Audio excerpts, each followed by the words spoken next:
message. Donc là, en fait, on va continuer. Comme j'ai dit, depuis le début, on était en train de parler principalement de l'impact sur les entreprises. Là, on va un peu parler de l'impact un peu plus global. Il faut comprendre que c'est une... Alors, il y a des gens qui parlent de la révolution numérique. Et donc, c'est une révolution qui est beaucoup plus profonde parce qu'elle impacte l'être, elle impacte la société, elle impacte les relations sociales. Alors, premier niveau d'impact, c'est l'impact sur l'identité. Aujourd'hui, on parle de ce qu'on appelle l'être numérique. Aujourd'hui, vous pouvez avoir une identité réelle et peut-être une ou plusieurs identités numériques. Et ça, on le voit clairement.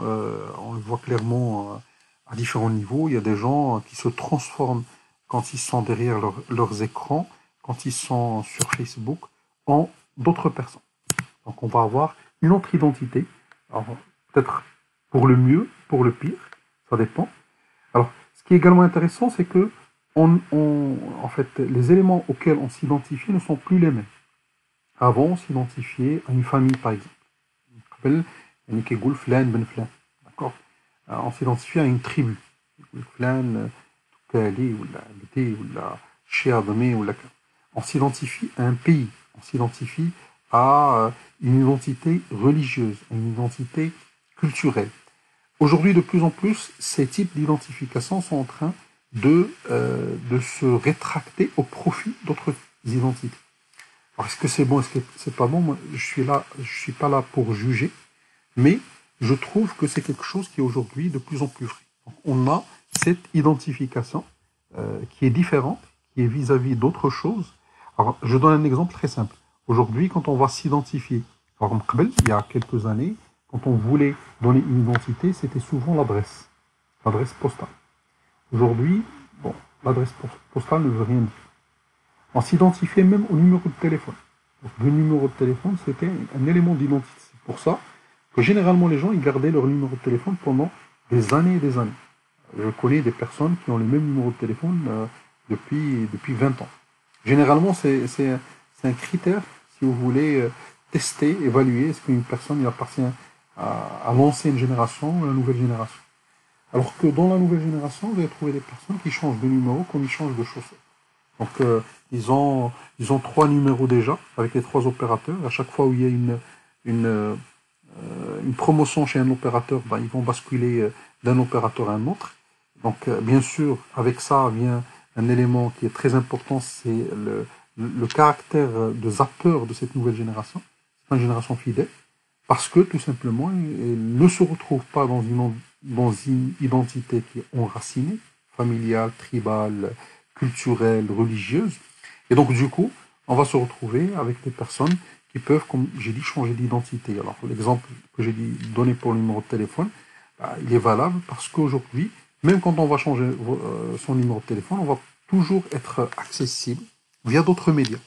Et donc, ce qui est intéressant ici à noter, c'est que le plus important, comme j'ai dit, c'est pas son numéro de téléphone, mais c'est d'être accessible. Alors, on peut toujours être accessible via d'autres médias, alors sur Facebook Messenger ou sur WhatsApp, tout en changeant son numéro de téléphone.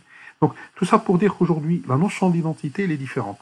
Alors, comme j'ai dit, également, est-ce qu'elle est différente pour le meilleur ou pour le pire? Ça, c'est autre chose, mais c'est un élément qui est fondamental. Pourquoi? Parce que quand on va identifier une personne, c'est pas nécessairement par rapport aux éléments d'identification plus ou moins classiques. Donc, bon, ça, c'est à noter. Deuxième élément, en fait, il faut comprendre qu'aujourd'hui, on est tellement ouvert sur les autres nations, sur les autres pays, qu'à un moment ou un autre, on est en train de s'identifier à eux. Alors, il y a des gens aujourd'hui au Maroc qui sont complètement versés sur la culture japonaise, sur la culture sud-coréenne, ou sur la culture turque, ou sur la culture d'Arabie Saoudite.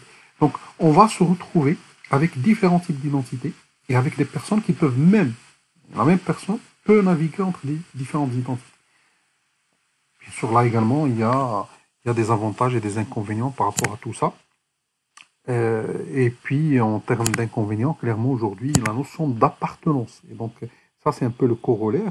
La notion d'appartenance, elle devient quelque chose de différent. Alors, il y a des tribus numériques. Je ne sais pas si vous avez entendu parler de ça, mais il y a des كاين الجيوش الرقميه، l'armée d'un tel chanteur ou d'une actrice ou en fait, d'un personnage, d'une personnalité publique. Voilà. Alors, deuxième élément, c'est la propriété. Aujourd'hui, la propriété n'est pas que matérielle. Il y a une propriété virtuelle. Aujourd'hui, par exemple, les gens se targuent par rapport au nombre d'amis qu'ils ont, au nombre de connexions. Ils se targuent également par rapport au nombre de likes qu'ils arrivent à récolter, ou au nombre de vues. Donc aujourd'hui, il y a une autre forme de propriété, qui est une propriété numérique. Généralement, c'est les likes, c'est les vues, c'est les connexions, c'est les partages, c'est les commentaires. Tout ça, ça fait partie de la propriété numérique. Alors, il faut savoir là également que cette propriété est monétisable. Donc aujourd'hui, le nombre de likes que vous avez, c'est quelque chose que vous pouvez monétiser. Les youtubeurs, les podcasteurs, les influenceurs, les blogueurs, à un moment donné, tout ce beau monde, ils monétisent cette propriété numérique, ce recevoir numérique, donc les likes, les vues, les connexions, les partages, les commentaires. Alors, on va par exemple découvrir certains phénomènes dans ce sens. Alors des phénomènes, typiquement maintenant, quand une personne, il lance quelque chose sur YouTube ou sur Facebook, et il est en attente pendant une nuit, il fait une nuit blanche, à attendre les likes. Et donc c'est à peu près la même chose que ferait quelqu'un de l'ancienne génération. Alors par exemple, si le lendemain, il va pouvoir réceptionner sa nouvelle voiture ou sa nouvelle maison, si vous voulez, c'est un peu plus ou moins la même chose. Donc, il y a cette notion de produit. Alors, il y a également une caractéristique qu'on est en train de vivre de plus en plus, c'est la notion de servitisation des produits. Donc, les produits qui deviennent des services et les services qui deviennent des utilités. Typiquement, le transport pendant des décennies, pendant des générations, c'était un produit. Généralement, il fallait se doter d'une voiture, il fallait se doter d'un moyen de transport. Et donc, c'était beaucoup plus une propriété, un produit. Aujourd'hui, de plus en plus, avec la logique d'ubérisation, on s'oriente vers le transport comme un service. Alors bien sûr, c'est un service pour les gens qui utilisent le transport en commun, mais même pour les personnes qui utilisent un transport particulier, ça peut devenir un service par une utilité. La même chose par rapport à la maison. Alors, il y a des gens, par exemple, qui ont investi dans des maisons secondaires pour les vacances, ainsi de suite. Aujourd'hui, avec des produits comme Airbnb, on peut avoir une maison secondaire, mais sous forme d'un service auquel on accède aux besoins, à la demande, et qu'on va payer, et on va payer uniquement ce qu'on va utiliser. Alors qu'avant, une maison secondaire, ou bien sûr tu vas l'utiliser, tu vas la sous-utiliser, très certainement. Donc, et en fait, l'élément il impacte également la notion de propriété classique. Aujourd'hui, tout le système financier, la finance en général, la finance, c'est un outil, c'est un moyen pour accéder à la propriété et pour maintenir cette propriété. La banque, le produit le plus important au niveau de la banque, c'est le crédit. Et le crédit, il sert à quoi? Il sert tout simplement à accéder à la propriété. Une propriété auquel on n'aurait pas pu accéder si on n'avait pas le crédit. La même chose quand on va parler d'assurance, c'est une assurance d'objets, et donc d'objets qu'on possède. Donc c'est toujours lié à la propriété. Donc, les notions de la finance qui sont fortement liées à la propriété, ils doivent changer de manière fondamentale et profonde parce que la notion de propriété est en train de changer. Parce que les gens vont préférer louer que posséder. Alors, la fin des années 90, début des années 2000, dans le cadre du boom immobilier, on nous a cassé la tête avec des publicités comme Shreb Zemenka. Pourquoi continuer à louer alors qu'on peut posséder? Aujourd'hui, on est en train de vivre quelque part un mouvement inverse. Pourquoi posséder quand on peut louer?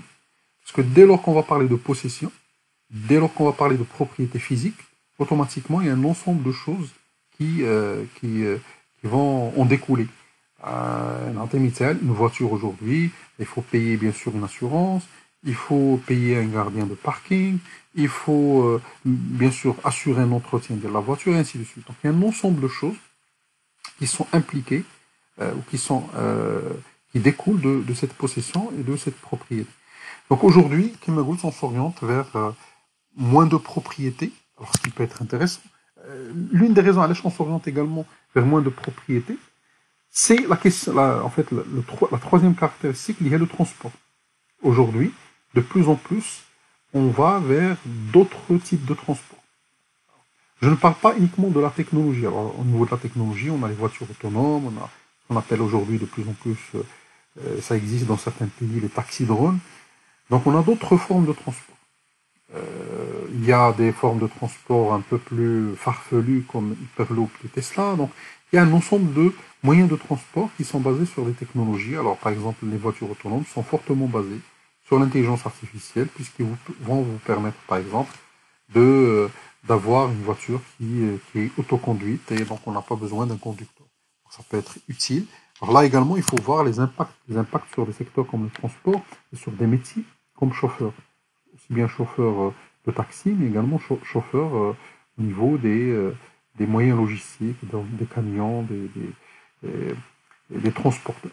Donc, tout ça pour dire qu'aujourd'hui, il y a cet impact-là, qui n'est pas un impact simple, qui est un impact réel et très très important sur le transport. Alors, pourquoi j'ai parlé du transport en lien avec la propriété? C'est qu'aujourd'hui, de plus en plus, les gens vont se déplacer. Alors, vont se déplacer entre pays, vont se déplacer entre villes, ils ne vont pas nécessairement être stables dans la même ville. Alors, avant, il y a une vingtaine d'années, 25 ans, un peu plus, les gens étaient généralement stables. Donc, dès lors qu'ils travaillent dans une ville, ils vont travailler dans cette ville pendant toute leur existence.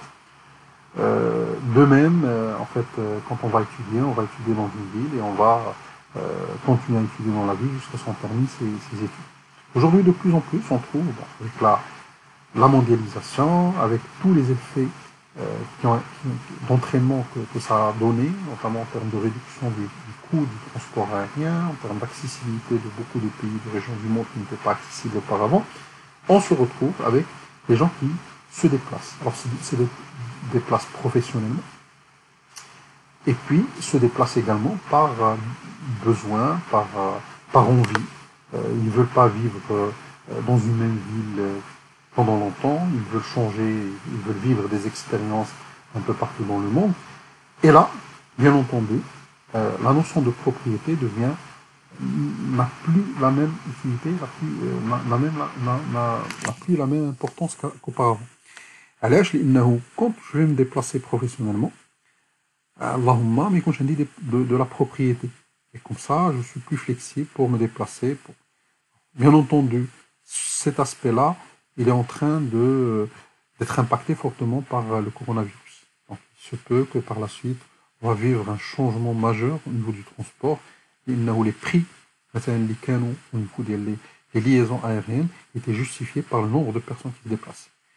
Si on a moins de personnes, et si on est obligé d'avoir moins de personnes pour les précautions sanitaires, automatiquement le prix du transport aérien va augmenter. Donc du coup, l'intérêt d'aller vivre ailleurs ou d'aller visiter ailleurs ou d'aller pendant les vacances ailleurs ne va plus être le même. Mais en tout cas, il faut savoir qu'aujourd'hui, le transport il est également impacté. Le pouvoir, ça c'est assez particulier. En fait, c'est quelque chose à laquelle on n'a pas fait beaucoup attention. Parce qu'il y a eu, bien sûr, les événements qui sont liés au printemps arabe.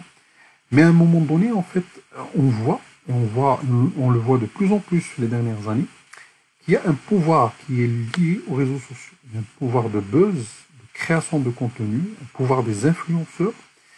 Et ça, on le voit de plus en plus. Aujourd'hui, maintenant, il y a tout un débat sur la loi 2220. 2220, c'est bien ça. Qui est une loi qui a été validée par un conseil du gouvernement. Alors que, et là, en fait, on voit toute la pression qui peut être faite sur les réseaux sociaux et tout le pouvoir qui vient du buzz. Et on voit également d'autres rôles qui sont en train de se créer. Quand vous avez, par exemple, une doléance vis-à-vis de l'État ou là, un problème que vous voulez résoudre, vous allez vous adresser très certainement aux représentants locaux, à des partis, par exemple. Aujourd'hui, quand vous avez un problème, vous allez vous adresser à un influenceur, à une page sur Internet. يعني كاين بزاف ديال لي كا on l'a vu très dernièrement شي واحد عنده شي مشكل ولا تضرب ولا شي واحد تحرق ولا شي واحد وقع له مشكل un problème médical ولا كذا le premier réflexe qu'il va faire c'est justement de s'adresser soit à des influenceurs soit à des pages pour pouvoir publier, donc pour pouvoir créer le buzz. Et généralement, ça génère une réaction de la part des décisionnaires, des personnes qui ont le pouvoir ou qui ont l'autorité. Tout ça pour dire, alors d'ailleurs, on l'a remarqué, pratiquement les 5 à 8 dernières années, une bonne partie des décisions politiques n'étaient pas guidées ou impactées par les partis politiques, elle était guidée et impactée par des réactions qui étaient sur les réseaux sociaux. Et on l'a vu à plusieurs reprises. Par exemple, type, c'est le boycott. Donc, tout ça pour dire qu'aujourd'hui, c'est une nouvelle forme de pouvoir qui est en train de se créer. Moi, j'ai tendance à dire que, en fait, sur ce niveau-là, on est en train de vivre la fin d'une époque. Donc aujourd'hui, les paradigmes qui sont liés à la démocratie, notamment la démocratie représentative, il y a démocratie, il y a c'est la démocratie qui part du principe qu'on doit élire des représentants du peuple, et ces représentants vont devoir défendre les intérêts du peuple, à travers bien sûr des partis politiques qui ont des programmes électoraux et qui vont devoir par la suite réaliser ou mettre en œuvre ces programmes quand ils sont au gouvernement. Et après, bien sûr, il y a derrière tout un parlement qui contrôle, qui s'assure, qui vérifie, qui est là en tant que gardien du temps. Donc, cette forme de démocratie, c'est une forme qui est quelque part révolue. Alors, je vous donne un peu une réflexion qui a été introduite notamment dans le livre Le temps des algorithmes. Aujourd'hui, il y a en fait deux débits qui ne sont pas compatibles. Le débit électoral, qui est un débit qui est très faible. Je pense que le débit des élections, c'est un débit où on va exprimer la vie une fois par 5 ans. Et bien sûr, ça va être un avis vrai ou faux. En tout cas, c'est un octet, c'est quelques bits une fois par 5 ans. Alors qu'aujourd'hui, il y a également un débit technologique qui est beaucoup plus important, qui est un débit qui va jusqu'à 100, 200 gigabits par seconde. Donc on n'est pas sur le même rythme au niveau du pouvoir, au niveau de la démocratie représentative, que le rythme technologique. Donc c'est deux choses qui sont incompatibles. Les jeunes, quand ils ont un problème, ils ne vont pas attendre les élections pour l'exprimer. Ils vont l'exprimer immédiatement sur les réseaux sociaux. Quand on a une doléance, une demande, une requête vis-à-vis du pouvoir, on va l'exprimer pratiquement immédiatement. On ne va pas attendre des années et des années ou des mois et des mois. En plus, ce qui impacte fortement cet aspect-là de pouvoir numérique, c'est la notion d'urgence.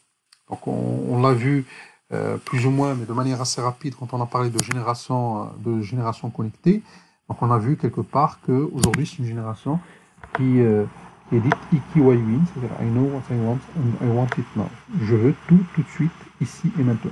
Et donc ça, c'est quelque chose qui impacte fortement bien sûr les mécanismes de représentativité, les mécanismes de prise de décision, les mécanismes politiques, les mécanismes de projection en fait de la démocratie. Donc tout ça pour dire qu'aujourd'hui, le pouvoir, c'est un pouvoir qui change, et change demain. On n'est plus dans le pouvoir des partis politiques, mais d'influenceurs, d'activistes qui sont sur les réseaux sociaux. On est devant le pouvoir du buzz, le pouvoir du contenu et le marketing de contenu, et le pouvoir quelque part qui revient. Alors, qui revient, mais là également il faut faire attention, est-ce qu'il revient au peuple réellement?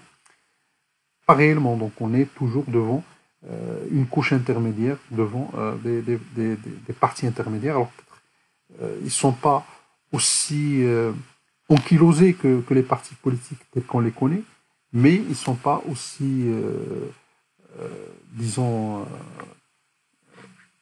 ils ne sont pas aussi innocents que les partis politiques.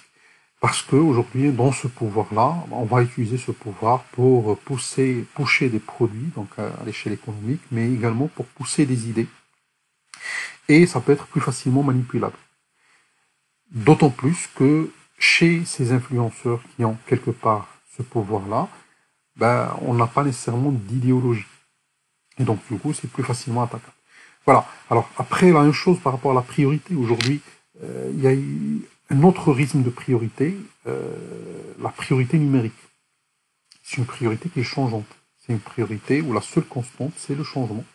Alors on l'a vu clairement, Machir et dernièrement, mais on l'a vu aujourd'hui, مثلا, chaque jour, il y a un sujet qui prend le dessus au niveau des réseaux sociaux. Et en fait, à chaque fois, c'est une priorité. Et on va passer d'une priorité à une autre de manière très rapide et sans s'attarder sur les priorités. En fait, chaque fois, ça va être un sujet nouveau. Et une fois ce sujet il est abordé, ben on va passer au deuxième, au troisième, au quatrième, et ainsi de suite.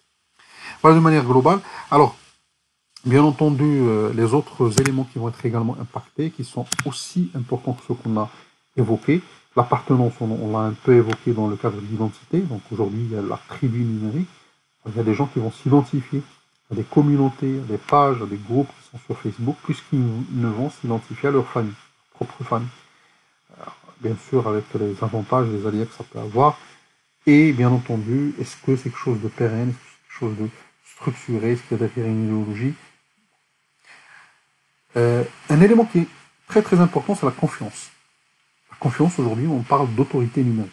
Ça veut dire quoi? Ça veut dire aujourd'hui, on ne fait plus confiance à des autorités de régulation, on ne fait plus confiance aux autorités en général, quelles qu'elles soient. Par contre, on fait confiance aux algorithmes. Parce qu'on a découvert pendant des années, des décennies, que les autorités, quelles qu'elles soient, sont corruptibles. Et donc, à des autorités qui sont corruptibles, on va plus faire confiance à des algorithmes, par exemple à la blockchain. L'exemple des Bitcoin, c'est un exemple de shift dans la confiance. En fait, on est passé de la confiance, les autorités de régulation nous ont joué un sale coup à la crise de 2008 et ils ont injecté de l'argent, ça a créé de l'inflation pour bien sûr sauver des banques, pour sauver de grands organismes. Et donc, on a shifté cette confiance vers le Bitcoin. Le Bitcoin, il a été créé en 2009, donc pratiquement juste après la crise financière. Ça, c'est juste un exemple. Donc, je préfère donner ma confiance à une monnaie numérique qui est régulée par une masse de machines et d'algorithmes qui fonctionnent, plutôt que de faire confiance à une institution publique, quelle qu'elle soit. Ceci est également valable de plus en plus d'autres domaines. Donc aujourd'hui, on va beaucoup plus faire confiance. Alors maintenant, aujourd'hui, les gens, quand ils regardent par exemple les chiffres, ils vont faire confiance à ces chiffres. Les chiffres peuvent être manipulés. Quand ils vont regarder des choses sur Facebook, ils vont faire plus confiance à Facebook qu'à autre chose. Parce que pendant des années, ils ont compris que Facebook, c'est une source d'autorité de l'information. Le problème, c'est que dans Facebook, il y a du bon et du mauvais. نعطي un exemple. مثلا دابا aujourd'hui الناس باش كيعرفوا فوقاش رمضان لو ريفلكس ناتوريل ماشي هو يعينوا الاخبار الرئيسيه بوغ ايكوتي لانونس اوفيسيال ماشي هو انهم يمشيو لو سيت ديال وزاره الاوقاف مي انهم يشوفوا فيسبوك. Après, on peut avoir tout et n'importe quoi sur les réseaux sociaux. Comme j'ai dit, en fait, cette autorité, c'est intéressant. C'est intéressant dans un sens parce que on a découvert que la plupart des institutions sont corruptibles, ne sont pas... يعني même مثلا des choses اللي ما عندهم حتى شي علاقة بحال دابا الفيفا. Les dernières années, on a découvert que les constructeurs automobiles, découvert que ils nous racontent n'importe quoi. Des politiques, ça on le sait depuis plusieurs années, plusieurs décennies, mais également les grandes entreprises économiques, les grandes institutions publiques. Donc on a découvert, en fait on a perdu confiance en beaucoup d'institutions, et donc on a essayé un peu de reporter cette confiance sur l'algorithme. Donc on parle d'algorithmocratie, on parle également de datacratie. Également en termes d'intelligence et d'action, donc on parle de savoir numérique et de faire numérique. Et là, en fait, ça nous amène à quelque chose de très très important, l'IA, l'impact de le digital sur l'éducation et sur l'emploi.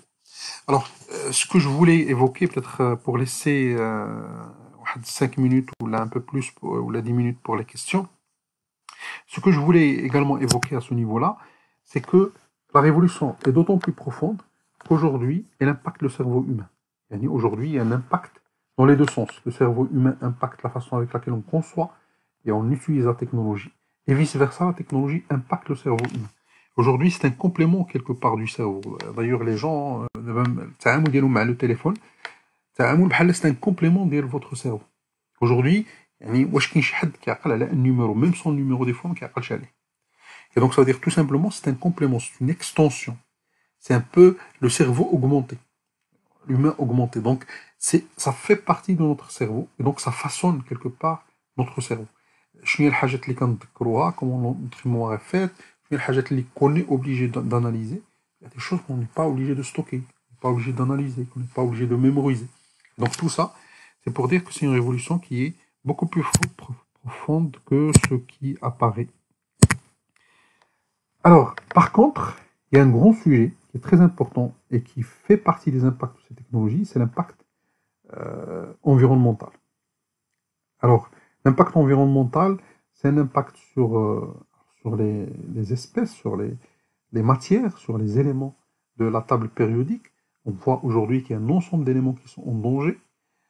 Et une bonne partie des guerres aujourd'hui qui se font, c'est des guerres qui sont liées à la matière première, parce que la matière première n'est pas infinie. Il y a un impact sur l'énergie. On voit que, par exemple, des technologies comme le Bitcoin, elles consomment énormément d'énergie. Des technologies comme les voitures connectées, par exemple, utilisent énormément de cobalt. Et donc, s'il n'y a pas de cobalt, il n'y a plus de Tesla, il n'y a plus de voitures autonomes. Mais il y a également une autre guerre qui se livre, c'est une guerre des cerveaux, une guerre de la matière grise. Il y a une guerre de la matière première et une guerre de la matière grise. Et donc, cette guerre de la matière grise, aujourd'hui, on voit que toutes les armes sont permises. On a vu les dernières années des pays qui ont conçu des programmes de visa et des programmes d'immigration pour attirer cette matière grise. Et cette guerre-là, on n'est même pas conscient. Et ça peut impacter fortement notre économie et comment on va pouvoir naviguer dans le futur de notre économie. Alors, je vais terminer sur 2 slides. En fait, un slide sur l'emploi de demain et un slide sur l'éducation de demain. Alors, l'emploi de demain qui est fortement impacté par le numérique. Aujourd'hui, bon, on en a très souvent parlé, il y a de nouveaux métiers, il y a de nouveaux secteurs qui vont être des secteurs de pointe. Avec justement cette crise, on voit qu'il y a des métiers qui vont être à la hausse, des métiers qui vont être à la baisse, et ainsi de suite. Donc ça, c'est important. Et une orientation vers une logique d'ubérisation du travail, et une logique collaborative. Et on n'est plus dans la logique où on est nécessairement dans une logique de CDI, salarial, fonctionnaire. Alors bien sûr, ça, c'est avant la crise Covid. Peut-être ça va changer après la crise. Mais on est beaucoup plus vers une orientation vers des petits métiers. Donc des gens qui vont travailler pendant quelques jours, avoir un revenu, aller le dépenser, puis revenir pour travailler. C'est un peu différent, parce que le cycle classique, c'est un cycle où on est la logique de l'éducation. Ça, c'est le cycle qu'on a vécu jusqu'à maintenant. Aujourd'hui, on voit des cycles un peu dans tous les sens. Aujourd'hui, il y a des gens qui veulent commencer par la retraite. Donc, première année, quand il sort d'école, c'est une année sabbatique. Il veut un peu faire le tour du monde, ou là, il veut se reposer. C'est un peu particulier. De la même manière, en fait, l'éducation, c'est pas quelque chose qu'on termine. C'est quelque chose qu'on continue à faire tout le temps. Les dernières années, tout le monde fait des cycles de master additionnels, tout le monde fait des certifications, tout le monde revient pour apprendre d'autres choses, et ainsi de suite. Donc, la même chose, on a beaucoup plus de changements d'emploi. Il y a plus de stabilité. On est en train d'avoir des petits emplois avec une faible stabilité. Et des fois, c'est même un faible paiement. Le freelancing est en train de l'emporter sur l'emploi stable. Alors après, on verra. On verra par rapport à ce qui va se passer après le Covid. Mais disons qu'il y a une tendance vers plus de freelancing. Une tendance également vers l'entrepreneuriat plutôt que des emplois en CDI. Les petites missions, on en a parlé. Et puis, de nouvelles compétences qui sont nécessaires. J'ai mis recherche sur Internet. Les gens qui vont me dire, ça, c'est pas une compétence qu'on va mettre à ce niveau-là. La recherche sur Internet, c'est une compétence qui est très, très importante aujourd'hui. Et ça fait une grande différence. Aujourd'hui, contre une fake news, il faut tout simplement avoir la compétence de recherche sur Internet et de savoir où rechercher. Pour préparer un doctorat, il faut savoir où rechercher. Il ne s'agit pas uniquement de qu'est-ce que je recherche de manière globale. La recherche sur Internet, c'est vraiment toute une science. Et à mon sens, on n'a pas encore acquérir toutes les compétences qui sont liées à cette... Alors, il y a des capacités de synthèse qui sont très importantes, vu la taille, le volume d'informations qu'on a, la capacité de se focaliser, parce que de plus en plus, on est perturbé par les événements. Aujourd'hui, il y a une génération qui est complètement déconcentrée.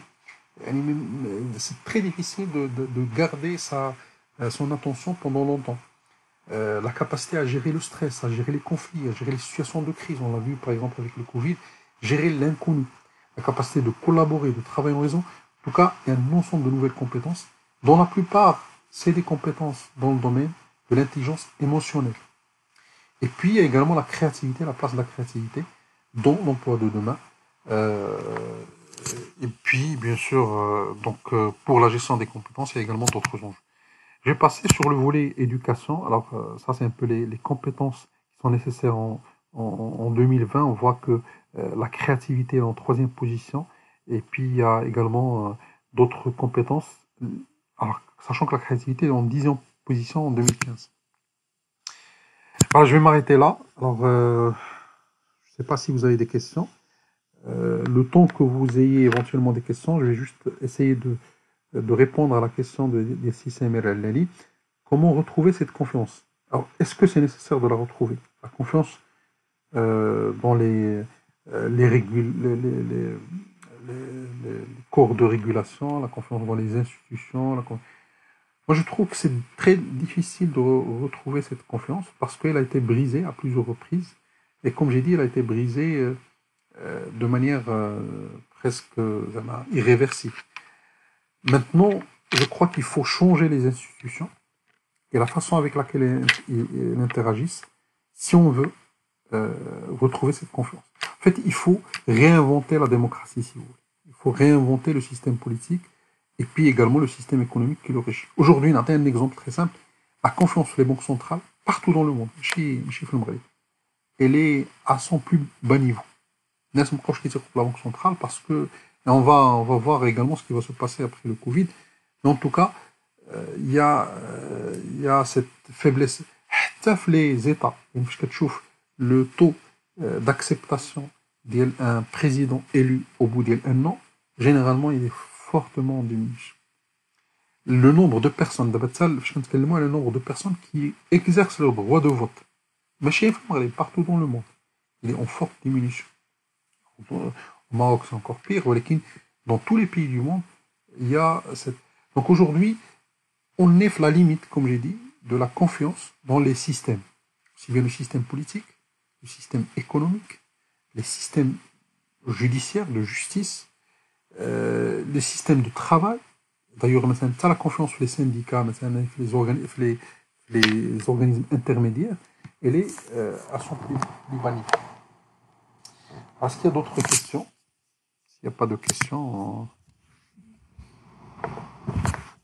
tout cas, moi, j'ai pas vu d'autres questions. La dernière que je viens de voir, c'est celle de Samir. Bon, s'il y a d'autres questions, ce serait avec grand plaisir.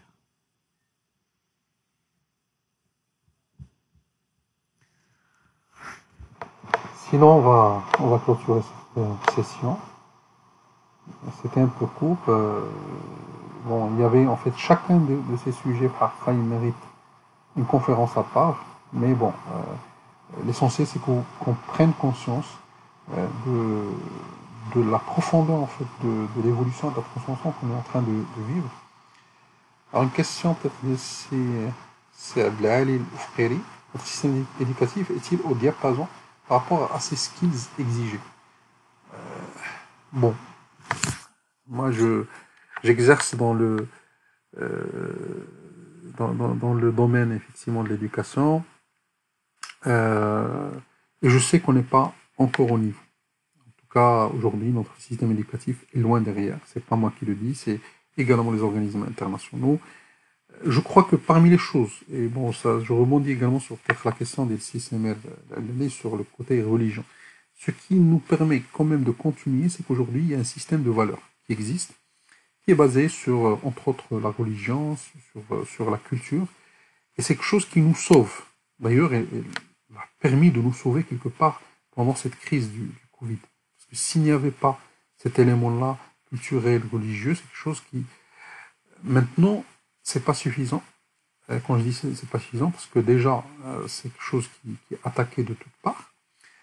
Et en même temps, je crois que dans nos systèmes éducatifs, aujourd'hui, la créativité n'a pas encore sa place. Aujourd'hui, les valeurs de citoyenneté n'ont pas encore leur place, beaucoup de soft skills ne sont pas nécessairement présentes. Alors, on parle par exemple dans la refonte de la licence avec le système bachelor d'introduire énormément de choses par rapport aux soft skills. En tout cas, aujourd'hui, c'est pas encore le cas. Également dans l'éducation primaire, secondaire, aujourd'hui, il y a beaucoup de défaillances dans ce sens. À côté de ça, il y a des défaillances sur les compétences nécessaires. Dans ces domaines éducatifs, aujourd'hui, beaucoup de compétences manquent. Alors, des compétences aussi bien dans des domaines de sciences humaines, parce que c'est important, parce que il ne suffit pas d'étudier la technologie ou la science ou l'innovation, il faut avoir des sous-bassements en sciences humaines, en psychologie, en sociologie, mais également dans la partie scientifique. Aujourd'hui, on a un exemple, tous les domaines d'ingénierie. Aujourd'hui, il y a un manque sur la partie pratique. Donc aujourd'hui, il y a... Donc voilà, c'est alors pour rapidement rebondir sur la question des systèmes, de la religion et cette confiance. Bon, je dirais qu'aujourd'hui, dans beaucoup de pays, il y a une perte de repères. Donc, on ne fait plus confiance, on a tendance à généraliser. Donc, on ne fait plus confiance à tous les systèmes qui sont établis, incluant la religion.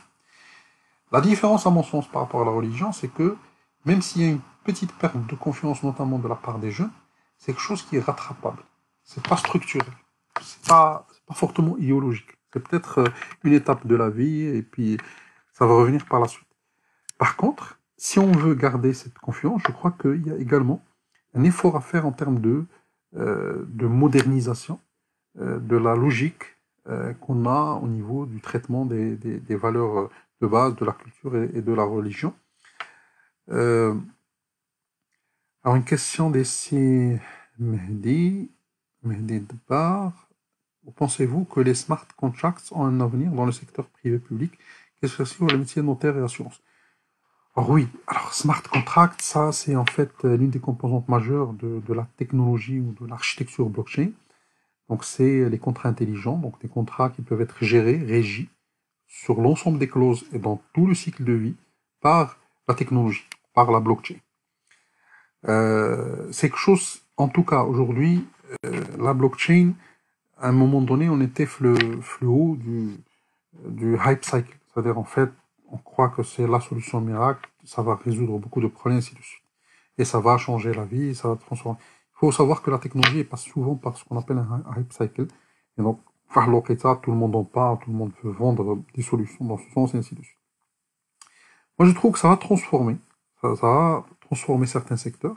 Effectivement, des métiers, les métiers notariales, les métiers qui sont liés à la conservation foncière, des métiers qui sont en lien avec en fait, tous les métiers qui sont en lien avec les tiers de confiance. Donc, parce que, en fait, le rôle d'un tiers de confiance est principalement de pouvoir dire, de pouvoir valider et vérifier les tenants et les aboutissants d'une relation contractuelle. Et donc, ou là d'une transaction. Donc, les rôles de tiers de confiance, on ne fait plus confiance. Et donc, du coup, on revient pour dire peut-être un algorithme. Il faut savoir une chose, c'est que l'algorithme peut avoir également les mêmes biais que les biais qui existent au niveau normal, au niveau humain. Et on l'a vécu parce qu'il y a eu tout un scandale à la fin de 2019 par rapport à Amazon, dans le cadre de son processus de recrutement, qui a été fait, en fait, qui a été supporté par une intelligence artificielle. Le problème, c'est que l'intelligence artificielle a repris les mêmes biais contre les Noirs, contre les femmes au niveau du recrutement. C'est juste une parenthèse. C'est en fait l'algorithme, même si on croit qu'il est infaillible, mais on ne l'a pas encore essayé. Donc quand on va l'essayer, on va découvrir qu'il est également faillible. Parce qu'il dépend énormément des données qu'on a utilisées pour le créer. Et dans ces données, on peut avoir également des erreurs, des biais, et ainsi de suite. Maintenant, oui, c'est appelé à changer. Aujourd'hui, on a vécu avec le Covid une vague de dématérialisation. Et qui va dire dématérialisation, c'est en fait les documents qui sont nécessaires par les tiers de confiance vont être dématérialisés. Et dès lors que c'est dématérialisé, on va se poser la question, pourquoi a-t-on besoin, par exemple, d'un notaire? Est-ce qu'on en a vraiment besoin? Parce que finalement, si le document est dématérialisé, si on a la possibilité à travers des applications d'accéder, de vérifier, de s'assurer que l'acte est bien fait, est bien enregistré et que la transaction elle est faite, ben, on va se poser la question sur le feed. Maintenant, je crois que ce qui va se passer, c'est une transformation de ces métiers-là pour prendre en considération la technologie. Et donc, on va répartir cette confiance entre l'humain et l'algorithme. Et des fois, on va faire contrôler l'humain par l'algorithme et vice-versa. Pour garantir, en fait. Donc, on va être beaucoup plus dans une logique comme la cobotique, donc la collaboration entre l'humain et la robotique. La même chose, on va avoir une collaboration intéressante et intelligente entre l'humain et l'algorithme pour assurer une confiance un peu plus importante, pour pouvoir contrôler l'un par l'autre et pour s'assurer que... Parce que finalement, pourquoi on fait confiance? C'est pour garantir les relations humaines. Le problème à la base, c'est souvent un problème de valeur. Et on revient un peu à la question du système de valeurs. Et je crois que il faut revenir à la base qui est en fait l'éducation. Je ne parle pas de l'enseignement, je parle de l'éducation, parce que dans l'éducation, il y a également le côté valeur, le côté le côté ديال الادب ديال التربيه ماشي غير ديال التعليم. C'est pas juste de l'information qu'on transmet, c'est pas juste de la formation, c'est pas juste de la connaissance, c'est pas juste de la compétence, mais c'est également des valeurs, une attitude et un mindset. Voilà, je crois que je vais m'arrêter là. En tout cas, merci beaucoup pour avoir suivi ce live et on se retrouve, Inch'Allah. Alors, on va parler de manière un peu plus concrète des impacts et en fait des pathologies qui sont liées à l'utilisation du digital pour mieux comprendre en fait les impacts sur l'humain. Puis on va également voir les impacts sur les entreprises en termes de performance. Voilà, merci beaucoup et au prochain live, Inch'Allah.